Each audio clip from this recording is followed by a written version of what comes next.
বিরতির পর স্বাগত। সুপ্রিম কোর্টের নির্দেশ অনুসারে চতুর্থ দফার ভোটের শতাংশ প্রকাশ করা হয়েছে। আর সেই তালিকায় দেখা যাচ্ছে যে ৬৭.৭১% ভোট পড়েছে বলে জানিয়ে দিল জাতীয় নির্বাচন কমিশন। বেশি ভোট পড়েছে পশ্চিমবঙ্গে ৭৮.৪৪%। জম্মু কাশ্মীরের একটি আসনে ভোট পড়ল ৩৭.৯৮%। আর সে বিষয়ে বিস্তারিত জানবো, টেলিফোন লাইনে রয়েছে নিউজ ভ্যানগার্ড প্রতিনিধি সুপ্রীতি মুখার্জি। সুপ্রীতি, সব থেকে কম ভোট পড়লো জম্মু কাশ্মীরে, অন্যদিকে সর্বাধিক ভোট পশ্চিমবঙ্গে, কি জানতে পারছো অন্যদিকে?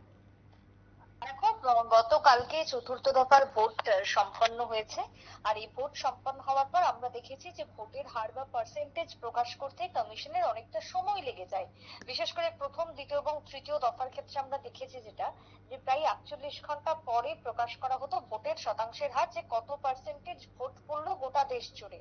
এবারে গতকালকের যে ভোট ছিল সেটা আমরা সকলেই জানি যে ৯টা রাজ্য এবং একটা কেন্দ্রশাসিত অঞ্চল মিলিয়ে ৯৬টা আসনে ভোট হলো।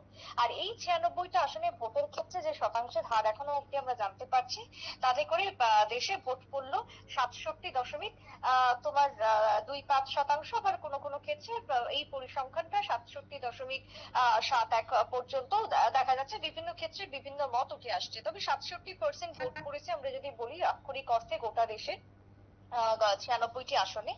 এবারে সেই জায়গাতে জানা যাচ্ছে যে তোমার রাত্রি প্রায় ১১:৩০ পর্যন্ত অনেক ক্ষেত্রে দেখা গেছে যে ভোটদানের হার গেছে ৬৭.২৫%। চতুর্থ দফায় সব থেকে বেশি যেটা ভোট পড়েছে সেই ভোট হচ্ছে পশ্চিমবঙ্গে ৭৭.৭৮.৩৭% ভোট পড়েছে সব থেকে বেশি পশ্চিমবঙ্গে। এছাড়াও যদি আমরা জম্মু কাশ্মীরের কথা বলি, সেটা কিন্তু সব থেকে কম শতাংশের হিসেবে সব থেকে কম ভোট সেখানে পড়েছে, কারণ 37% ভোট আমরা দেখতে পাচ্ছি সেখানে পড়েছে। কিন্তু এই জম্মু কাশ্মীরকে বলা হচ্ছে যে প্রায় এক দশকের মধ্যে সব থেকে ভোট কিন্তু বেশি দেখা গেল ওই শ্রীনগরে। অর্থাৎ যেটা এই যে পার্সেন্টেজ সেটা আক্ষরিক অর্থে কম হলেও সেই জায়গার তুলনায় কিন্তু এই পার্সেন্টেজ কোনো অংশেই কম নয়, যথেষ্ট বেশি পরিমাণে ভোট সেখানে হয়েছে এক দশকের মধ্যে, এমনটাই কিন্তু মনে করা হচ্ছে। কারণ চতুর্থ দফার লোকসভা ভোটে সন্ধ্যে ৫টা পর্যন্ত সব থেকে বেশি ভোট আমরা যখন দেখছিলাম যে পশ্চিমবঙ্গের দিকেই থাকছে। দ্বিতীয় স্থানে রয়েছে অন্ধ্রপ্রদেশ, সেখানে ৬৮ দশমিক প্রায় ০৮% মতন ভোট পড়েছে। তৃতীয় স্থানে দেখা যাচ্ছে মধ্যপ্রদেশ, সেখানে ৬৮.০১% ভোট লক্ষ্য করা যাচ্ছে। সব থেকে কম জম্মু কাশ্মীরের শ্রীনগর, যেখানে ৩৫.৭৫% ভোট পড়েছে। তবে এই যে ভোটের হার, সেই ভোটের হার এবার একদিনের মধ্যে প্রকাশ করে দিল কমিশন। তাতে করে কিছুটা হলেও বিরোধীদের যে একটা অভিযোগের মুখে পড়েছিল কমিশন, সেই জায়গাতে নিজেদেরকে এবার তারা সেখান থেকে বের করে আনতে পারলো। কারণ ৩টে দফাতে ভোটের হার প্রকাশ করতে গিয়ে তাদের রীতিমতো কালঘাম ছোড়াতে হয়েছে। তারা ৪৮ ঘন্টা পরে সেই তালিকা প্রকাশ করেছিল।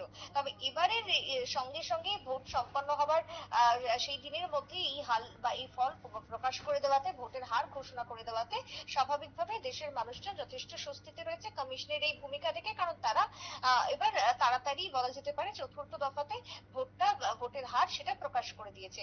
তবে আগামী দিনেও দেখো, ইতিমধ্যেই তোমার রয়েছে পঞ্চম দফা, ষষ্ঠ দফা, সপ্তম দফা, ৩টে দফা রয়েছে। সেই ৩টে দফারও কিন্তু এবার প্রস্তুতি শুরু হয়ে গেছে জোর কদমে। ইতিমধ্যে সপ্তম দফার জন্য আজকে মনোনয়নপত্র জমা করার দিন বা শেষ দিন বলা যেতে পারে। অন্যদিকে যদি বলি, প্রধানমন্ত্রী তিনিও মনোনয়নপত্র দাখিল করবেন। তাই সবকিছুকে সামনে রেখে এবার বাদবাকি যে দফাগুলো রয়েছে সেই দফাগুলোর জন্য প্রস্তুতি এক প্রকার চূড়ান্ত রয়েছে। আগামী দিনে ভোট পার্সেন্টেজের হার কিভাবে আরো বাড়ানো যায়, বাড়ানো সম্ভব হয়, সেটাও নজরে রয়েছে। কারণ এই ভোট পার্সেন্টেজের হার অনেকটাই কম হওয়ার ক্ষেত্রে একাংশ মতামত উঠে আসছে, বিভিন্ন ক্ষেত্রে বিভিন্ন মতামত থাকছে। তাই আগামী দিনে বিক্ষিপ্ত কোনো অশান্তির ঘটনা ছাড়া যেহেতু সুষ্ঠুভাবে ভোট সম্পন্ন হয়েছে, বাদবাকি ভোটগুলো যাতে এভাবেই সুষ্ঠুভাবে সম্পন্ন হতে পারে, সেদিকেই কিন্তু এক প্রকার কমিশনের লক্ষ্য রয়েছে। সেই লক্ষ্যকে সামনে রেখে ভোট পর্ব সম্পন্ন করতে চলেছেন আগামী দফাগুলো, এমনটাই কমিশন সূত্রের খবর। অঙ্কিতা। একদমই, ধন্যবাদ সুপ্রীতি। অর্থাৎ ইতিমধ্যেই কিন্তু পশ্চিমবঙ্গের সব থেকে বেশি ভোট পড়ছে শতাংশের নিরিখে, এবং সব থেকে কম ভোট হয়েছে জম্মু কাশ্মীরে, যা একটি আসনে গতকাল ভোট হয়েছিল, এবং সেখানে ৩৭.৯৮% ভোট এই মুহূর্তে হয়েছে বলেই জানাচ্ছে জাতীয় নির্বাচন কমিশন। নিয়ে নিচ্ছে ছোট্ট একটি বিজ্ঞাপন বিরতি, সঙ্গে থাকুন।